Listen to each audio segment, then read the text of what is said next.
سلامونه نیکې هیلې احترامات مو عمر ملګرو هیله ده چې روغ جوړ د صحت وفیع جامې به مو برتن واوسیږي د بګنر 1 کلاس یو 50 نمبر درس ته ښه راغلاست. په دغه درس کې موږ تاسو وایو prepositions and adverbs. preposition او قیدونه. صحیح شو؟ نو راځم یو څو سواله مخکې له دې نه چې موږ تاسو درس ته ولاړ سو یو څو سواله زه درنه کوم په جملو کې. She sat in the armchair. هغه پر چوکۍ کېناسته. armchair هغه چوکۍ ته ویل کېږي چې د لاسونو ځایونه ولري. نو دلته سوال په دې جمله کې دا دی چې دلته د in څه مطلب. صحیح شو؟ She sat in the armchair. in دلته څه مطلب دی؟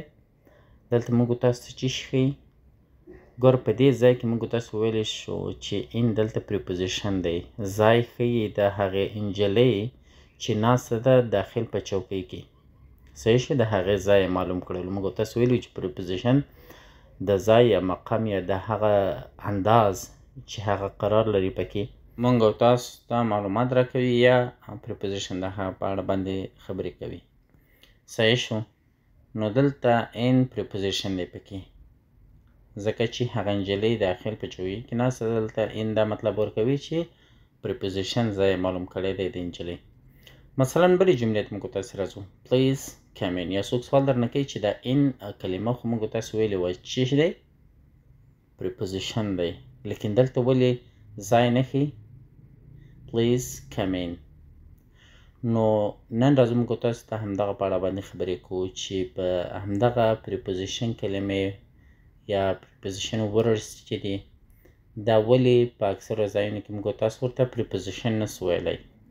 بلې جملې ته موږ تاسو راځو چې مکمل سر مو ورباندې خلاص شي. he stood before me. هغه زما مخ ته ودرېدو. صحیح شو؟ یا هغه زما مخ ته ولاړ و. نو دلته before موږ تاسو ویلو چې دا preposition دی ځای ښیي. صحیح شو؟ شاته دی که مخ ته دی preposition دی. صحیح شو؟ before.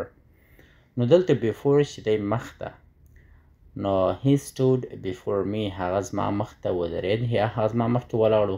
نو دلته before موږ تاسو ویلی شو چې دا ځای ښیي د هغه کس کوم چې زما مخ ته ولاړ و. صحیح شو؟ یا زما مخ ته ولاړ دی. نو بلې جملې ته راځو. I have seen him before. دلته همدغه before کلمه ده خو دلته موږ تاسو ځای نه ښیي. صحیح شو؟ I have seen him before. دا ما مخکې لیدلی و. صحیح شو؟ نو دلته before preposition نه دی. په یوه کلمه کې دی په دوهمه کلمه کې preposition نه دی. وجه څه ده؟ راځئ موږ تاسو نن د دغه په اړه باندې خبرې اترې کوو.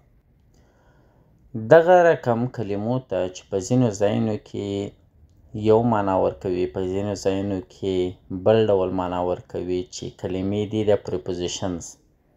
صحیح شو؟ نو د دغه کلمو لپاره موږ تاسو په ګرامر کې یو عنوان لرو چې هغه ته ویل کېږي prepositions and adverbs. prepositions and adverbs دا مطلب چې preposition او قیدونه.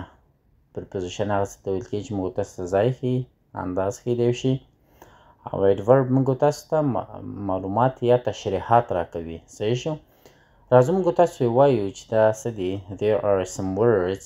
ځینې داسې الفاظ دي which can be used کوم چې استعمالېدلی شي both as prepositions and as adverbs. د دواړو لپاره د preposition او د قیدونو لپاره موږ تاسو استعمالولی شو. ځینې داسې کلمې لرو. نو if a word is used as a preposition که چیرته یوه کلمه استعمال شوې وي as a preposition د یو preposition په څیر چې ځای معلوم کړی وي هغه کلمې it will have a noun or pronoun. دا به ولري noun یا هم pronoun. مطلب هغه ځای چې معلوموي خو یا به د noun معلوموي یا د pronoun as its object. د یو object په څیر به noun او pronoun ولري. صحیح شو؟ نو ګوره په اکثرو ځایونو کې چې موږ تاسو preposition کلمې وینو چې د هغه نه بعد د preposition په څیر باندې ولري اسم یا هم ضمیر نو په هغه صورت کې موږ تاسو هغه کلمې ته ویلی شو چې دلته دا کلمه پریپوزیشن دی. صحیح شو؟ مطلب ادورب نه دی. اوس دلته راځو موږ تاسو د دې په اړه باندې خبرې کوو چې په کوم ځای کې موږ تاسو هغه کلمو ته adverb هم ویلی شو. Adverbs do not have objects.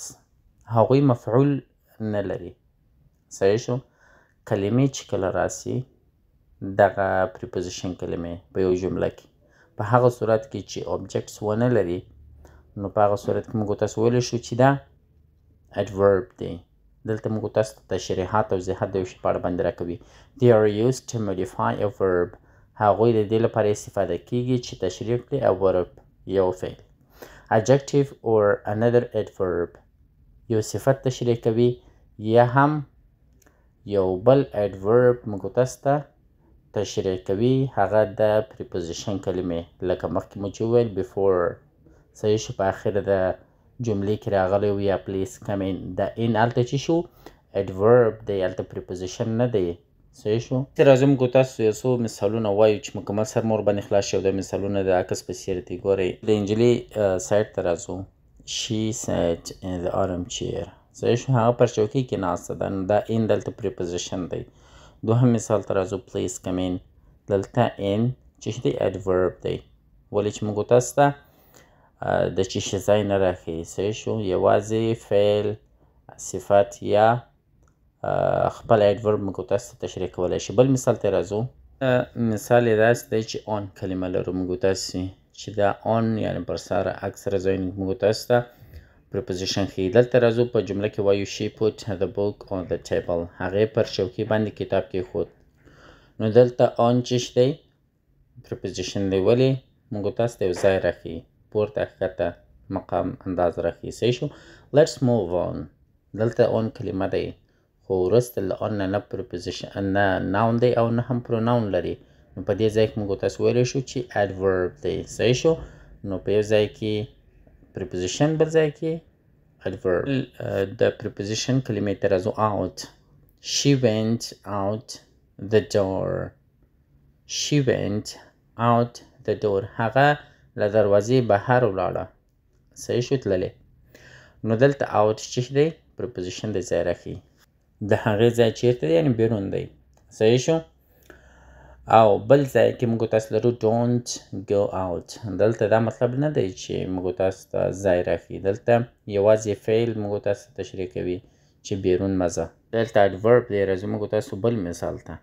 بل مثال داسې دی چې before هماغه مخکینی مثال دی. he stood before me. هغه زما نه مخکې ودرېد. صحیح شو؟ نو دلته ځای معلوموي. ګوره په کوم ځای کې شاته که مخته. نو دلته موږ تاسو ویلی شو چې preposition دی. صحیح شو؟